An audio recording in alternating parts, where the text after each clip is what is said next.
Before we dive into the blood-soaked madness of this 88 film slasher classic collection review, a quick heads up for listeners and viewers alike. These episodes come straight from the podcast Under the Stairs archives, recorded before the launch of the YouTube channel and long before video podcasts became part of the show. These reviews were originally crafted purely for audio.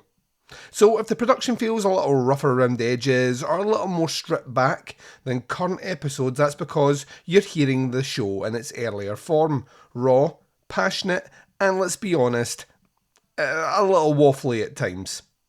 Whether you're revisiting these reviews or discovering them for the first time, please sit back and relax and enjoy this trip through the golden age of mass killers, inventive gore, and VH era nightmares.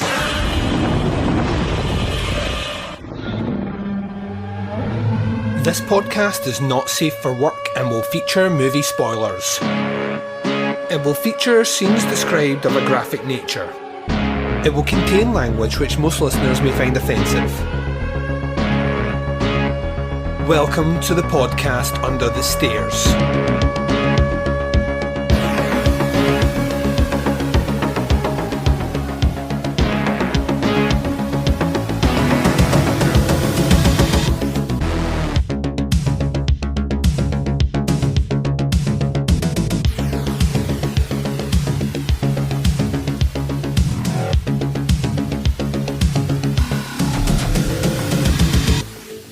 Hi everyone and welcome to the podcast Under the Stairs. This is your Sunday 88 film slasher classic series of reviews. I'm your host Duncan.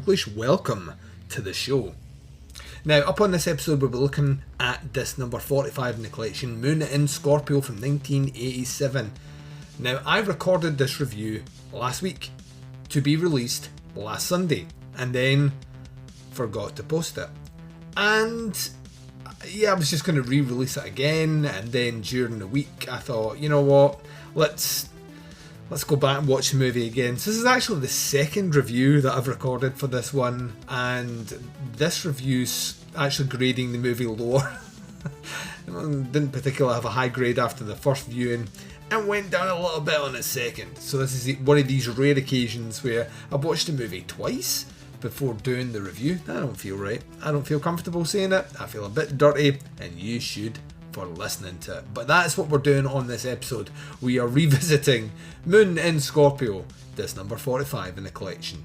This is your last episode of the week. It has been a pretty funky, loosey-goosey, fly by the seat of your pants sort of week. And to be honest, it's going to get a whole lot more serious tomorrow when I drop the next instalment of the A24 series. Myself, Bo Ramsdell, Jamie G. Salmon, sitting down discussing some Climax, The Hole in the Ground, a little bit of Midsommar and Slice. So 4 movie reviews from that collection are dropping in your inbox tomorrow.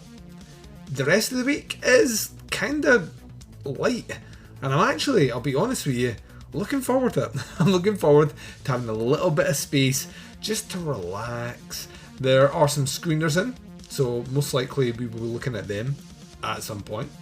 There is some, maybe not all next week actually, but there's also tons of content that's appeared on Shudder. Gonna need to get my hands on some of that. So yeah, I'm not entirely sure what the week looks like. All I know is it will close out next week with the Arrow video assortment. Now we should have been doing Buckaroo Banzai, but instead I got a screener in for the Django movie, the American release. It's in 4K, so we're going to do that one instead. And then the following week, to make up and get us back on schedule, we'll do Buckaroo Banzai then. So 2 Arrow video assortments, week by week, side by side. And that's what we have planned there. Okie dokie, shall we do this? Yes, Duncan, let's do this. Okay, I shall, unnamed listener who spoke back to me there. We are going to take a short break. You're going to hear promos for shows that I love. You're going to hear the trailer for Moon in Scorpio. When we return, we're going to have to discuss this movie right after this. Hey, feeling down? Feeling low? Not enough podcasts about movies in your life? Why not try? They must be destroyed on sight!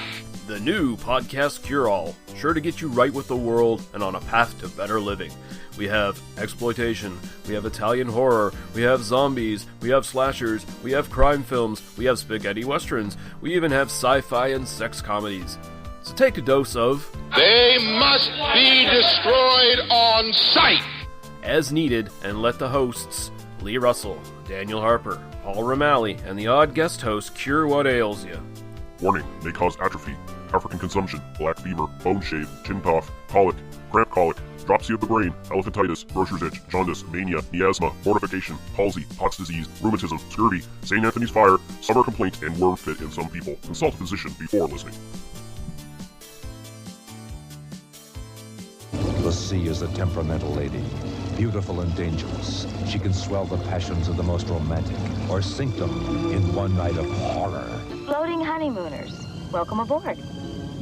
It should have been the time of their lives. There's going to be a full moon tonight. Well then, let's party. But one of them harbored a secret. It happened in Vietnam. It is happening again. The moon is in Scorpio. What's that mean? It's a time of trouble. A time of fear. A time of death.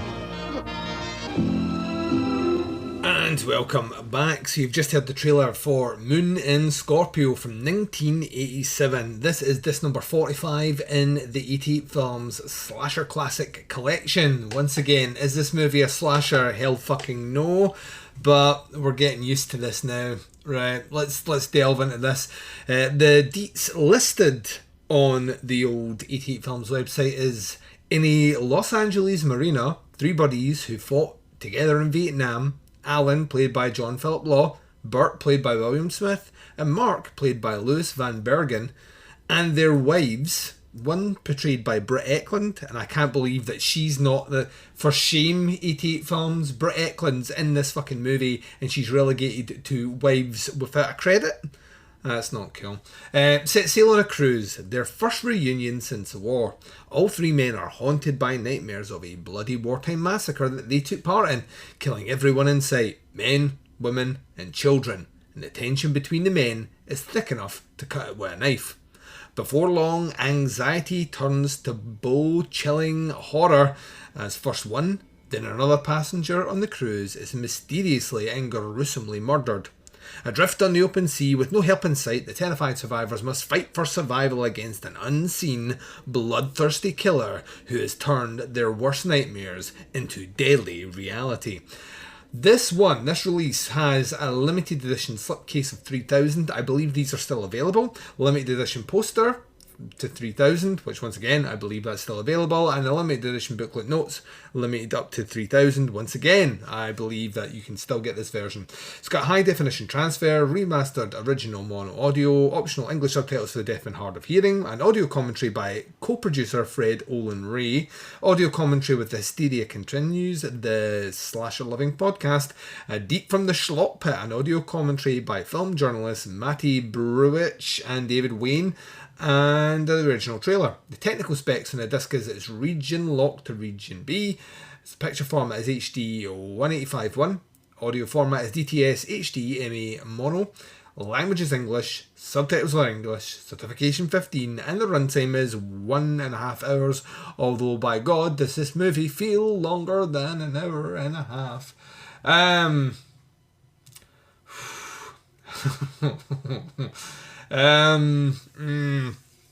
So yeah, like when I'd finished my first review of this one, I came in with a 2.5. Somewhere sitting between I didn't really like it and I liked it. And then I've rewatched it. I actually come back in with a lower grade, which you'll get at the end of the review. Moon in Scorpio has an interesting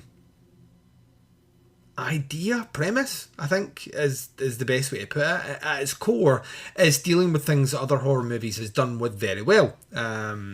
Like Death Dream by Bob Clark, who did an idea of the toil of war being portrayed on someone who comes back essentially as a zombie. And the idea of the zombie itself, this kind of living dead husk, being the manifestation of the life that was stolen from him in war. It's a really fucking clever concept. This movie doesn't have any of that.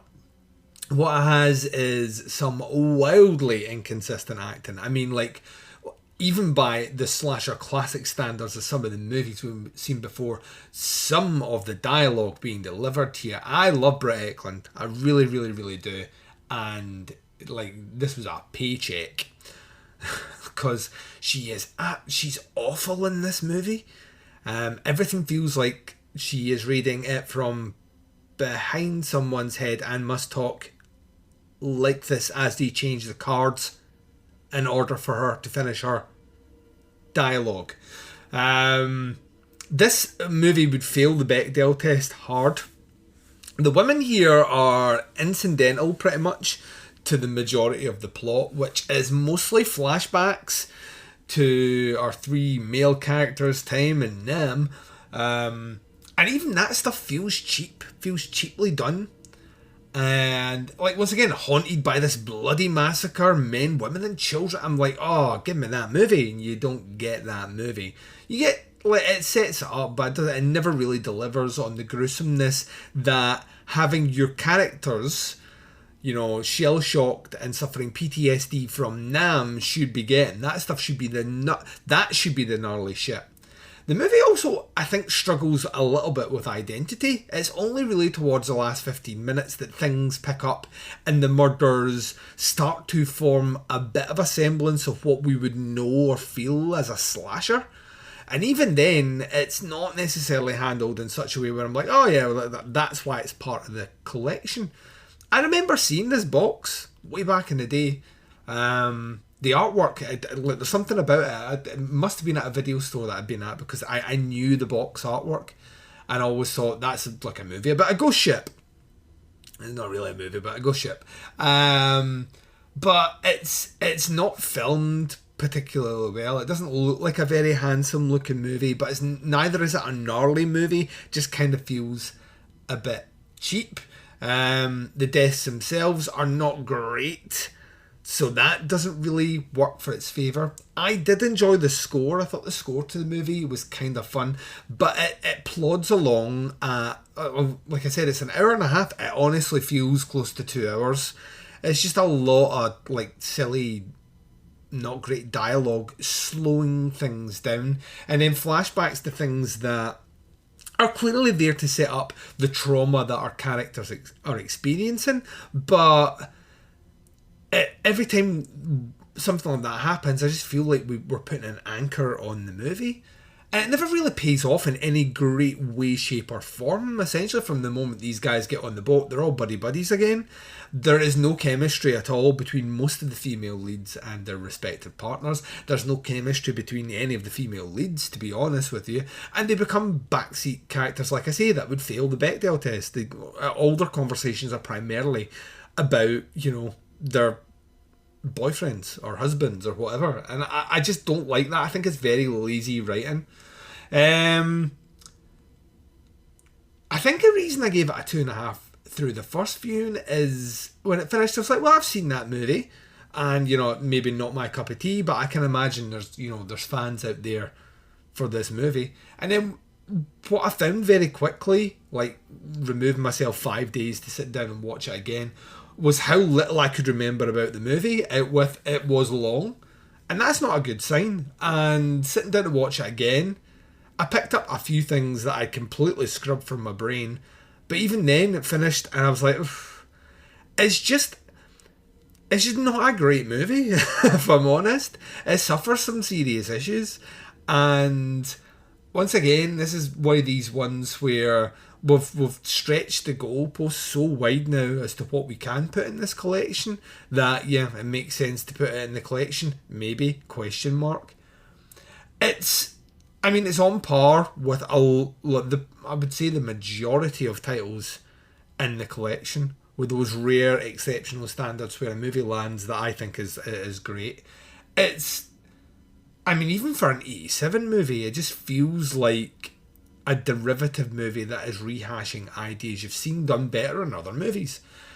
there should be something in here. The very fact we're getting like the Nam connection, the very fact we've got these PTSD sufferers of horrible events should allow us like a kind of rich tapestry to really delve in and explore the darkness that men do and how it is wrought upon them. And it just doesn't even take a swing at that. It is grazing the surface of what could be really horrific content and giving you something which doesn't feel satisfying, doesn't really deliver scares. And like I say, by the time it picks up its pace and decides to become the thing that this collection is essentially bringing it in for, it's about 15 minutes from the end. And by that point, who gives a fuck? You know what I mean? There's just not enough in here. It's got some bad casting. It's got a pretty terrible script. It's not a great short movie. So as a result, it gets a 2 from me. And I don't really have anything else to say. Interestingly enough, my review the first time around was longer than the one you're getting now. But I've kind of sunk in it. I didn't like this movie. I didn't like it. I actually think if I watched it again, the grade would drop again. But I'm going to save the collection and save you, the listener out there, the trauma of hearing me go back over this again. Yeah, 2 out of 5 feels right for this one. And that's all I've got to say about that. I'm going to take my final break. When I come back, I'm closing out the show and I'm doing it right after this. And you've been listening to the podcast Under the Stairs. This has been your Sunday 88 Film Slasher Classic Collection series of reviews, looking at this number 45 in the collection, Moon in Scorpio. We are getting to a movie that I've never seen before. I actually feel a little bit guilty that I've never seen before, because this number 46 holds a bit of a reputation. We're going to be doing New Year's Evil. Yeah, this one definitely a slasher movie for sure, from what I know. Right, let's give you the deets. As the minutes tick down to the end of the year, TV presenter Blaze, played by Roz Kelly, gets a call from a man who calls himself Evil. He tells her he's celebrating New Year's Eve with a murder spree and that Blaze herself will be the final victim of the night. Soon enough, he starts showing that he means business. Will Blaze survive to sing Auld Lang Syne again? A treat from the golden age of slasher movies, the party people at 88 Films are proud to present New Year's Evil for the first time on Blu-ray in the UK and completely uncut. Special features, limited edition slipcase to 3000, limited edition booklet, Midnight Chimes and Killer Crimes by Andrew Graves, limited to 3000. High definition transfer from the 35mm archival elements, remastered English subtitles, original mono soundtrack presented in DTS HDMA, audio commentary by director Emmett Alston, audio commentary by The Hysteria Continues, the Slasher Living podcast, audio commentary by critic and journalist Scott Harrison, The Making of New Year's Evil, original theatrical trailer, a video essay by Chris O'Neill, a reverse sleeve with alternate artwork, the technical specs is region locked to region B, the picture format is HD 1851, audio format is DTS HD, MA mono, the language is English, subtitles English, certification 18, runtime, ooh, give me that 1 hour 25 minutes. I love it, that's where we're going in just a couple of weeks' time, ladies and gents. There's a multitude of ways to check out podcasts Under the Stairs. Wherever you're listening to us right now, hit subscribe. That way you get the shows as and when they drop. You get access to the entire back catalogue of Teapot's content. You can subscribe to the Teapot's Collective, the sister feed to this particular feed, which has shows like Where to Begin With, Opera Omnia, Doing the Nasty and Chronicle. Supporting me is as easy as subscribing to both feeds. It really is the best way you can support what I do. You can check out our website, teapotscast.com, where links to all the shows are, and a link to Jaws is Shite and Other Regrettable Outbursts, the Booze Base Banter podcast, which features myself, the Baz, and Scott Lean vs. Evil, all available on teapotscast.com. The merch page for podcasts Under the Stairs is teapotscast.bigcartel.com, and we can be found at Facebook, facebook.com/groups/teapotscast. The Teapots Collective is just facebook.com/teapotscast, and Jaws is Shite is facebook.com/groups/regrettablepod. Reach out and interact with myself and the Baz on the twin prongs of social media sexiness. Instagram and Twitter both can be followed at teapotscast.